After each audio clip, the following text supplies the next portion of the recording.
こんにちは、ゆうたです。今日は記憶的ルームにやってきました。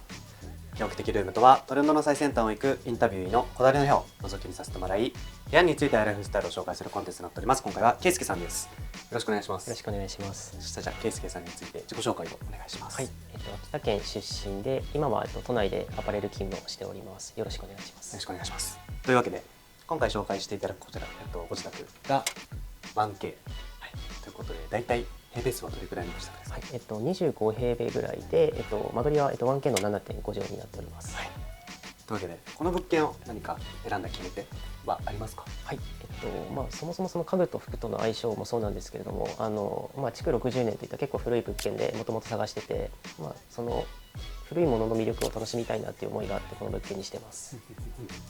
だけど結構すごいこうちゃんと手入れがされてるというか、すごい綺麗な状態ですよね。古い雰囲気は残しつつ、はい、内見した状態の時から結構綺麗な状態が保たれてて、それも決めたきっかけというかになってますね。ということで、かなりこの洋服と家具をこうちょっとバランスを見ながらいろいろお部屋のコーディネート考えてらっしゃると思うので、ちょっとそのあたりのこだわりをどちらも聞ければなと思っております。よろしくお願いします。お願いします。では早速じゃあリビングを紹介いただきたいなと思うので、中に案内してもらってもよろしいですか？はい、失礼します。よいしょ。ここが 7.5 畳のメインスペースということで、まずこの部屋のこだわったポイントやコンセプトがあればちょっとお聞きしたいんですけど、どんなところにこだわりましたか？はい、そもそも築年数がすごい古い物件なので、その空間に見合った家具とか雑貨を構成しているっていうのと、あとまず家具一つ一つがしっかりとこう際立って見えるように、床一面にヴィンテージのラグを敷き詰めて統一しているっていうところがこだわりのポイントになってますね。確かにこれラグ何枚ぐらい引いてらっしゃるんですか？5枚ですかね。5枚、はい、これもともとはなんだろう、畳というか普通のフローリング？普通のフローリングでちょっと家具との相性とかも見て、一応ベースカラーは赤で統一したいなと思ったんですけど、産地ごとにいろんな産地とか編み方も違う中で、そうなんですよ、一応敷き詰めてるっていう感じですね。なんか簡単にどこの国のラグというか、なんかその辺もちょっと今聞いてもいいですか？大丈夫です。こちらが、1970年代の、産地はアフガニスタンなんですけど、バルーチラグって言って、いわゆる、イラン、とか、パキスタンに在住するバルーチ族が編むラグなんですけど、結構その柄といっても結構幾何学柄というか、深みのある赤が結構特徴的で、他のラグと違って結構差別化ができているような、結構本当に深い赤、奥深い赤っていう感じの特徴的なラグですね。でこっちが、これも70年代ぐらいのイランのラグなんですけど、こっちもこういった幾何学模様もすごい特徴的で、キューバでしたっけ、ちょっと名前忘れたんですけど、なんか紋章みたいなのがすごい特徴的なラグになってます。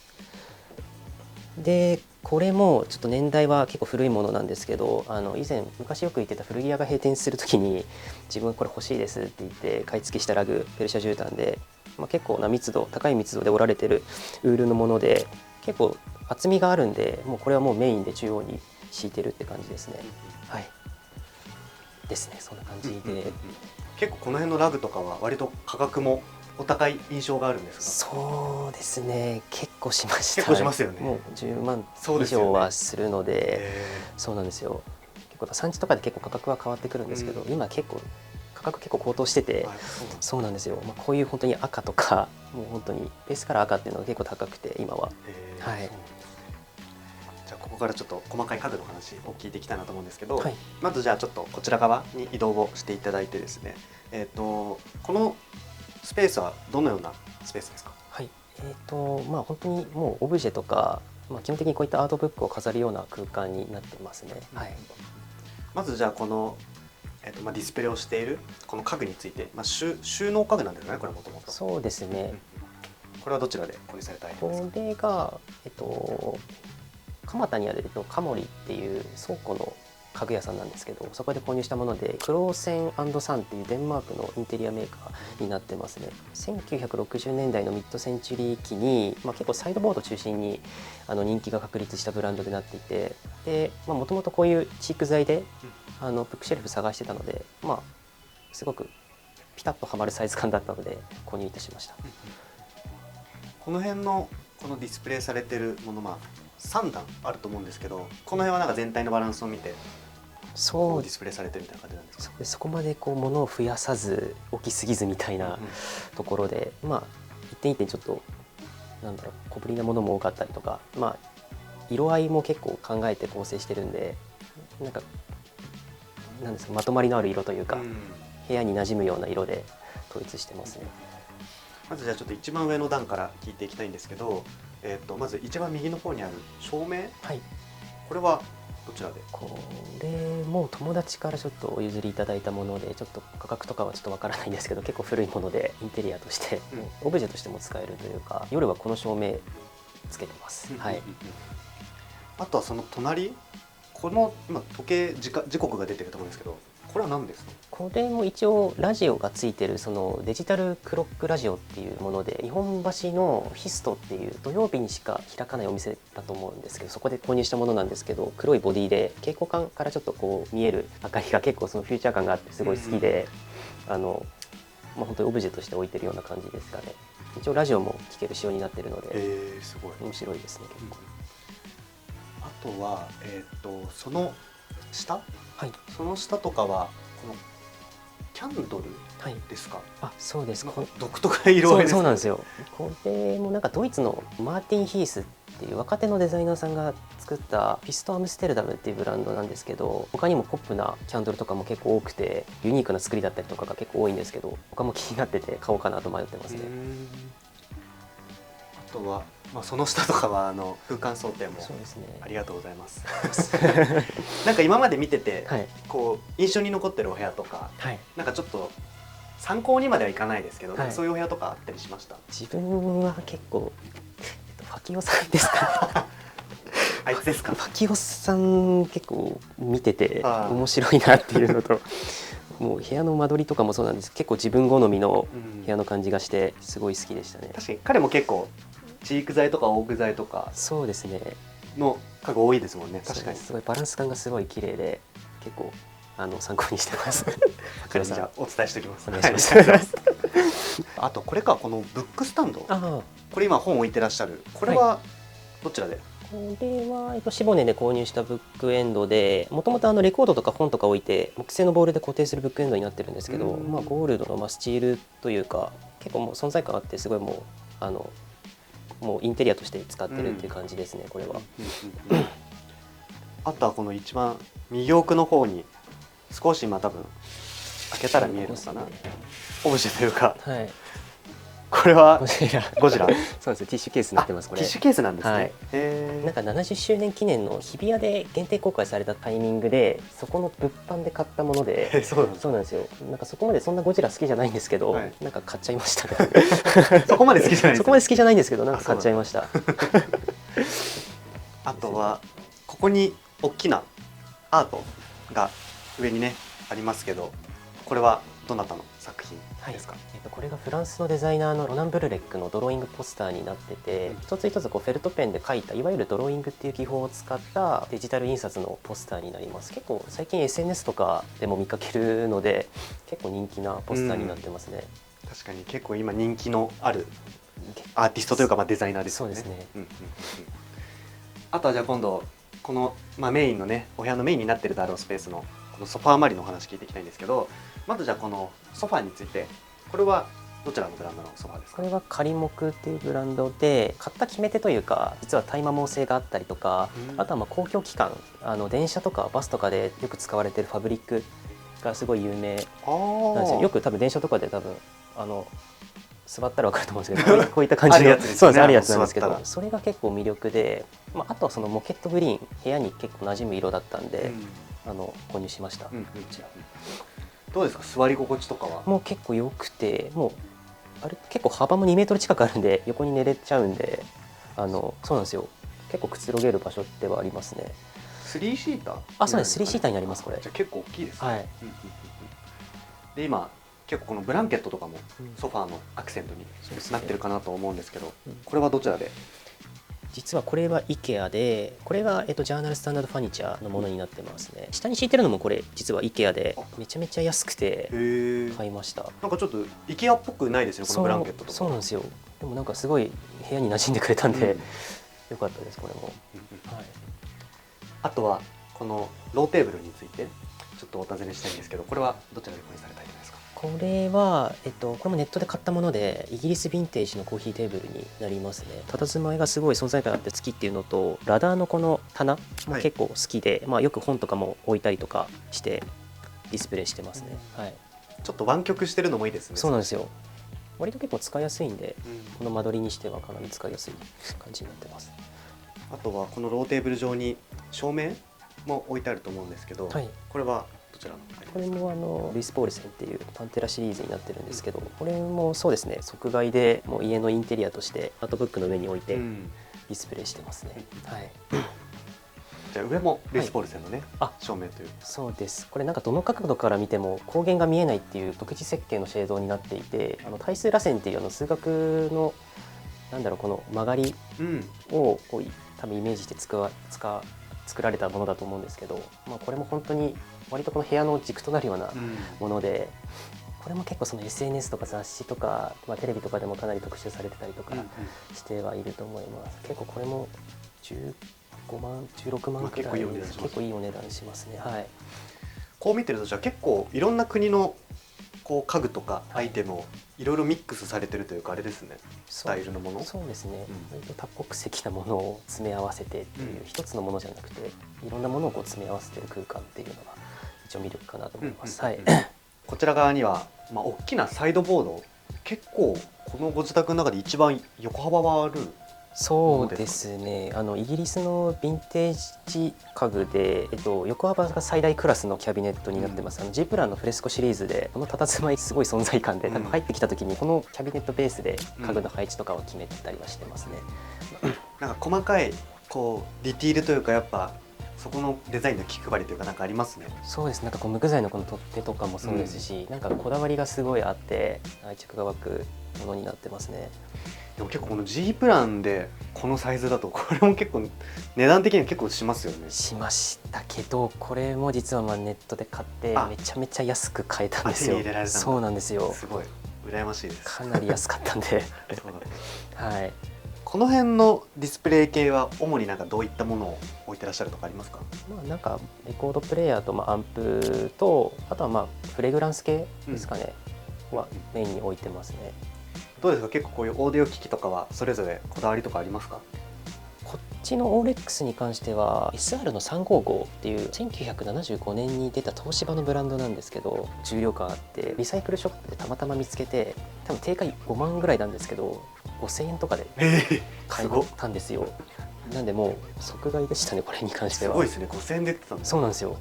なんかもう奥底に埋まってて、値段も書いてなかったんですけどこれいくらですかと思ってたら5000円ですって言われて、これも買いましたね。アンプとかはどうですか？これも音響のアンプでネットで買いましたね。5、6000円とかで買いました。状態もすごい新品で綺麗だったんで、値段にしては良かったかなっていう感じですね。普段は結構音楽でいうと何系の音楽を聴くことが多いとかあるんですか？音楽は正直あんまり興味がなくて映画のサウンドトラックとかなんか BGM とかそこら辺を聞いてたりはしますね。はい。一緒だ。一緒ですか？僕も一緒です。結構最近なんか見て面白かった映画とかあります？最近見た映画だとなんだろうな。最近見た映画かなんだろう。ネットフリとかが多いですか？そうです。ネットフリとか、まあ、昔の映画とか、なんかそれこそトップガンとかもそうですし、なんかその劇中で使われてるそのサウンドトラックがすごい好きで聴いてたりします。はい。なんかもう変なもうトランスフォーマーとかそっちとか、トランスフォーマーとか、あとまあナルニアとか、なんかそこら辺のこう SF ファンタジーみたいな、SF アクションみたいなところの曲はサウンドトラックはよく聴いてますからね。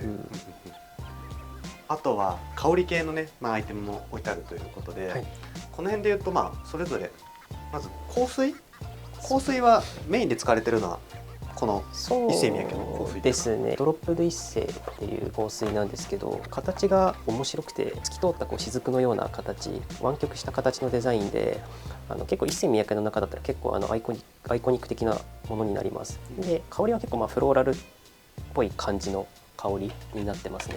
ウッドウッドっていう樹木から採取したその樹液っていうのを原料にしたもので、香りはウッドに後からシトラスっぽい香りが続くような香りで、すごい愛用してます。結構デイリーに使いやすいものですね、これに関しては。これ結構あれユニセックスとかでしたっけ、今のこの香水とか。そうです、一応これメンズなんですけど、結構女性の方も結構そうですよね使ってるイメージはあります。これも一応ユニセックスで、はい、確かウッドのやつは僕母親になんかプレゼントした気がします。そうなんですか。香りだと一番好きです、自分。いいですよね。一番使いやすいですよね、香りになってるんで。あとはお香、この緑のこれお香ですよね。そうです、これイソップのお香です。これインセンスっていう香りなんですけど、これ5本目ぐらいですかね。じゃあ結構もうレギュラーというか。もう結構好きで、多分なんかその香りの中にちょっとふわっとこうシナモンの香りが入ったりするような感じですかね。でもすごいサンダルウッドがベースなんですけど、そういうウッド系の匂いが好きでよく使ってます。あとは右の方とかだとルームスプレーとかもあると思うんですけど、普段はルームスプレーはなんか使い分けてらっしゃるんですか？そうですね、使ってるんですけど、基本お香なんですけど、そうなんですよ。でもこれもイソップのルームフレグランスで、これがリンクのフレグランスですね。ジンジャーっぽい匂いがして、今紹介いただいたリンク、初めて見たかも僕。本当ですか？結構普通に売ってます？結構売ってます。そうなんだ。はい。初めて見ました。結構インテリアとかにも馴染むんで、なんか別に使わずともなんか置いてるだけでも様になるというか、使いやすいですね、これも。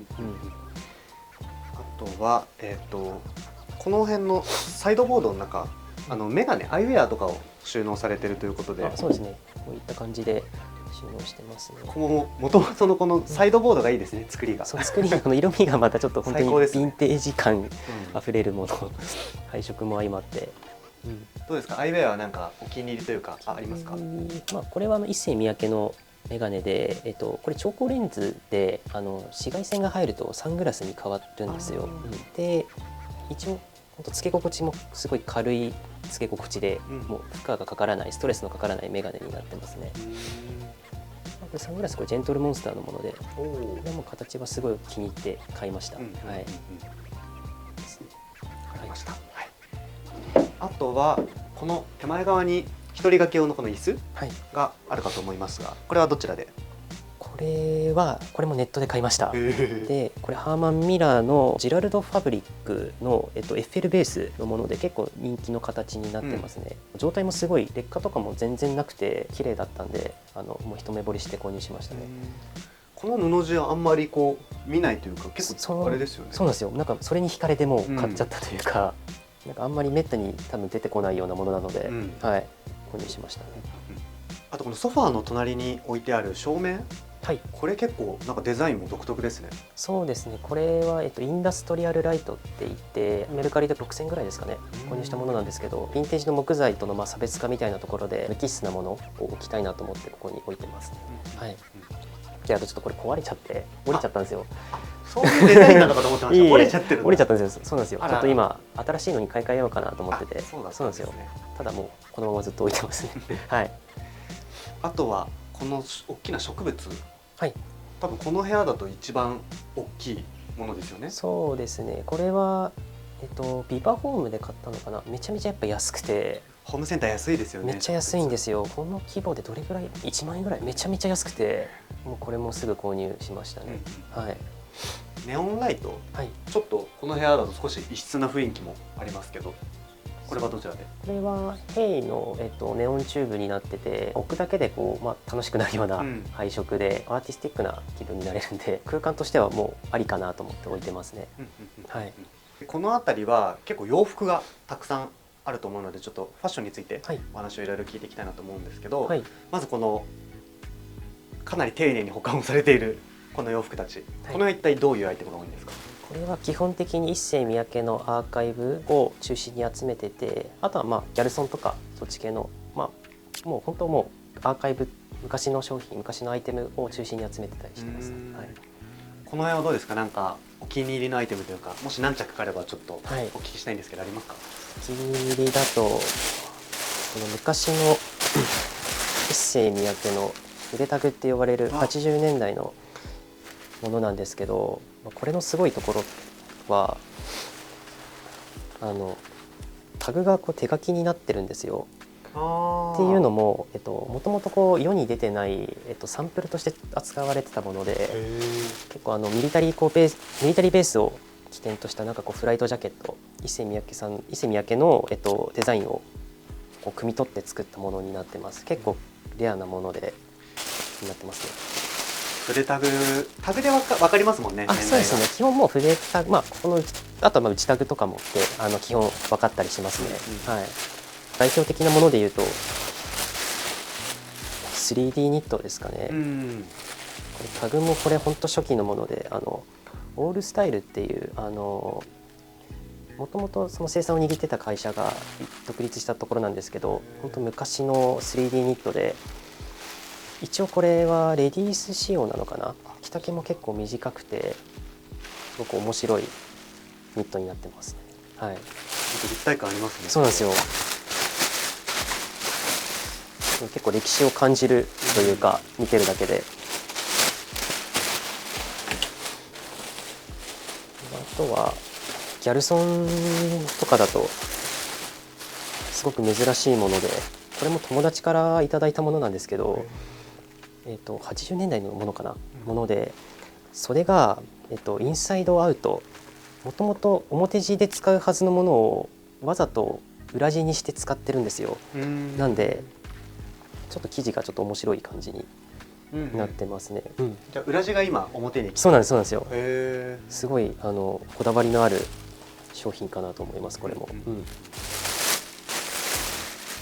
結構普段からアパレル関係のお仕事されてると、洋服はここ以外にもたくさん収納というか、それこそ後ろの方とかにも。そうですね。後ろとか、あとはもう本当に実家に何十点とかも送ってたりするんでもうここはもうほんの一部みたいな感じですね。普段こうなんか洋服を着用するにあたって、それこそサイズ感とか素材感とか、なんかよくこう気になってる、こだわってるポイントとかなんかあったりしますか？実際着てるものは結構ユニクロとかがかなり多くて、で唯一気をつけてるところに関しては、そもそもの自分の体型とか、あと骨格をまずは理解をしてるっていうところ。やっぱりそれを理解してると、サイズ感だったりとか合わせ方っていうのがやっぱりこう必然的に分かってくるんで、まずはその体型とか骨格をまず理解した上で服選びをしてるっていうところですかね。はい。普段ユニクロとかが多いっていうのは、この辺の今のアーカイブとかこの辺は着用されたりはあんましないんですか？これはもう一切着てなくて、もう一回もほぼ着てないです。もうインテリアとして飾っってあるだけなんで、実際にもう街に出かける時に関してはもうユニクロそうなんです、ね、がもうメインになるっていうもうインテリアとしてのもう扱い。もうコレクトをしてるっていう感じなんですね。そうですね。もうコレクターですかね。ただの。はい。着たくなったりしませんか？全然ないですか？でもたまに家で着たりします。家で着て、もうちょっと気分高めたい時にジャケット着たりとかはしてるんですけど、本当にもう普段は全く着ないので。じゃあ楽しみにしてもこの家の中で着て楽しむっていう、友達と来てこう着たりとかっていう、そういう楽しみ方しかできないんで、そうなんですよ。なるほどね、面白いですね。はい、ここのスタンドライト、これはどちらで？これは、先ほども多分お伝えしたそのヒストって買ったところで、もともと客室のロビーとかホテルに置いてたスタンドライトで、存在感あって好きで購入しましたね。価格も1万9000円ぐらいでしたね。ヒスト結構お値段がお買い得というかあれですよね。そうなんですよ。お手頃ですよね。なんかかなり安くて、これも一目惚れして買いましたね。わかりました。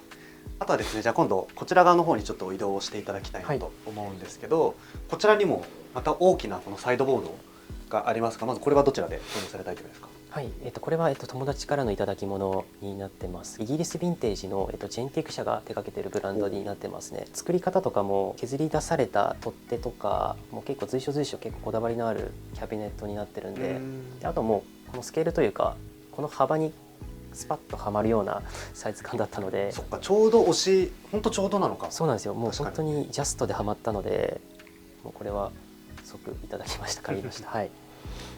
この辺もレコードとか、あとアートブックとかをこうディスプレイされてるみたいな感じなんですかね。そうですね、基本的にはそんな感じで、これとかもドイツが出版しているタッシェンって言われてる刊行しているものなんですけど、これ今ちょっと開けてないんですけど、昔の1970年から22年までの集大成、作り方とか、いろんなこう背景があって面白い書籍になってますね。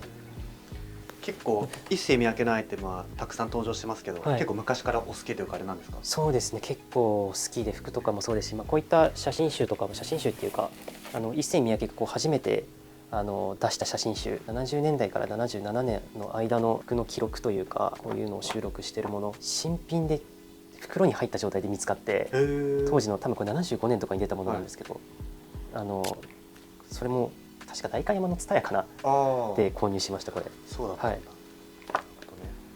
レコードも一世三宅ですもんね。これそうですそうです。わかりました、はい、あとはここの一人掛けのソファはいについてちょっとお尋ねしたいんですけど、これはどちらで？すみません、これもネットで買いました。そうなんですよ、これも3万くらいかで買った仮木の軽チェア、そこと連動してて、で